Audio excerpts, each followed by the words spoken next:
Are you breaking up with me? I'm sorry, Lucille. Pero hindi niya dapat ginawa yun. Yan ka na naman eh. Ang martir-martir mo talaga.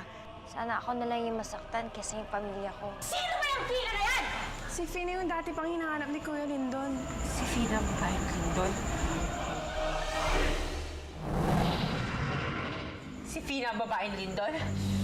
Humunda siya sa akin! Teka! Saan ka pupunta? Saan pupunta yun? Ako kasi! Bakit mo pa kasi sinabi? Ako, lagot ka. Ayan, galit na galit yun. Nakita mo? Halos gustong pumatay ng tao. Sus, kahit na masabihin ko sa kanya yun, di naman niya kilala si Fina. Sa reaksyon niya, parang kilalang-kilala niya si Fina. Ako, lagot ka talaga. Kayo po ang gumawa nito para sa akin. Dahil tinuruan niyo po ako maging matapang at ipagtanggol sarili ko dahil maliit ako. At ngayon na malaki na ako naman po ang magtatanggol sa inyo.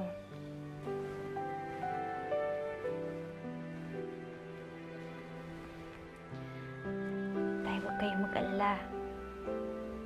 Gagaling din kayo. At magiging masaya na ulit ang pamilya natin. Sige po, lalabas ko lang po ito, ha. Babalik din ako, ha.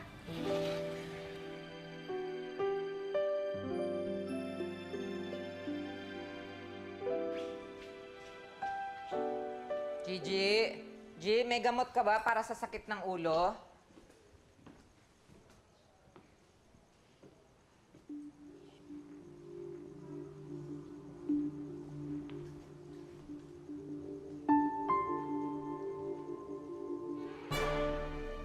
Ano to?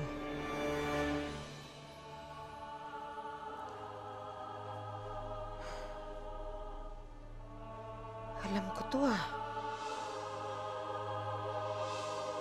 Ina to.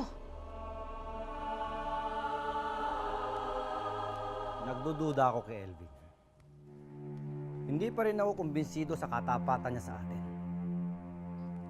Sa aking palagay, mas tapat pa rin siya kay Calixto at Abiana. Busog pa ako. Sa'yo na ito. Sige na. Huwag na. Ilang araw na rin tayong hindi kumakain, Calixto eh. Sige na. Sige na. Talagang busog pa ako. Sige na, kainin mo na. Lumakas ka. Sa tingin mo ba, may komunikasyon pa rin siya sa kanila? Maaari. Mahal na, Hari. Mahal na rin na. Anak. Tugin. Mabuti na lang naalala mo kami. Ayan.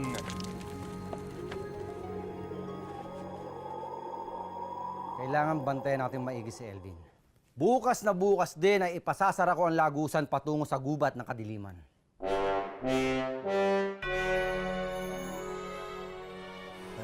Estong, pasensya ka na kung hindi ako nakakatulong sa junk shop nitong mga huling araw, ha?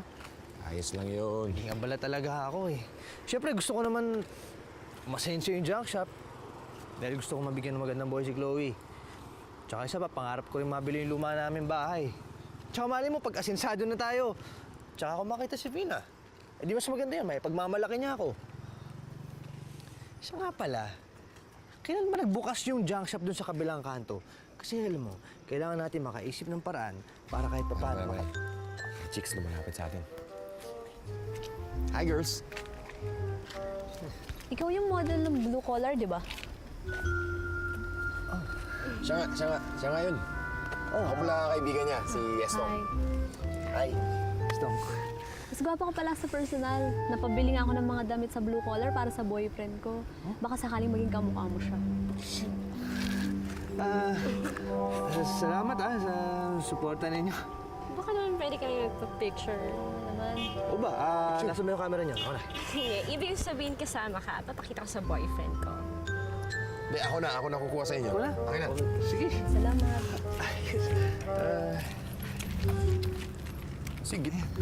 Ayan, harap kayo para mas klaro. Ito. Sige, smile ha.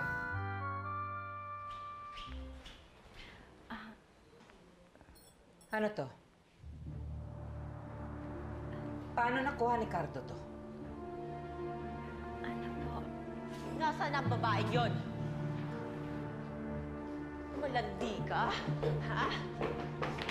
Ikaw? Hiya ka? Masakit? Talagang masasaktan ka sa akin? Ha? Napakalandi mong babae ka? Ha? Mamin ka, kilala mo si Linda, no? Wala. Ginagawa, Lucille. Wala? Ha? Umamin ka na kasi. Ha? Nakikipagkita ka sa kanya, no? Hindi ko sinasadya, Ate Lucille. Lucille, ano bang nangyayari sa'yo? Yan! Yes, itong babaeng to. Napakalandi. Nilandi niya si Lindon. Siya ang dahilan kung bakit iniwan ako ni Lindon!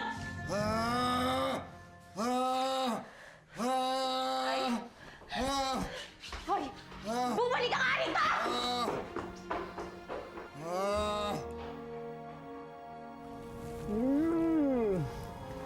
Sarap!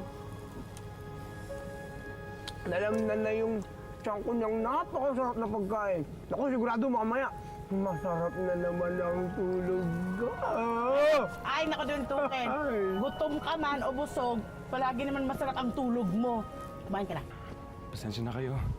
At yan lang ang nadala ko sa inyo. Nararasyon lang kasi ang pagkain sa kariyan. Tamang-tama lang to, anak. Salamat. Sa susunod, susubukan kong magpuslit ng mas marami.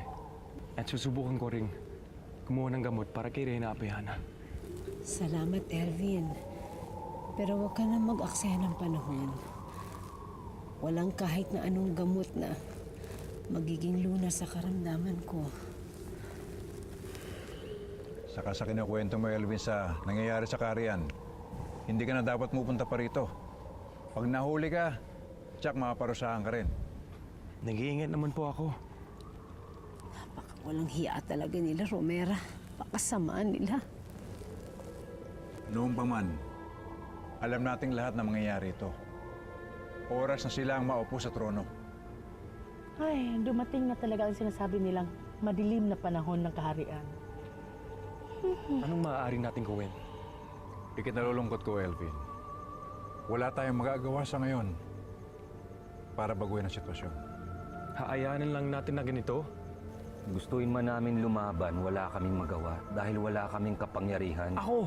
May kapangyarihan ako. Hindi sapat yon, Elvin. Malakas ang kalaban.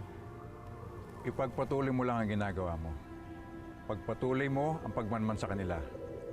Kailangan ka ng Karian.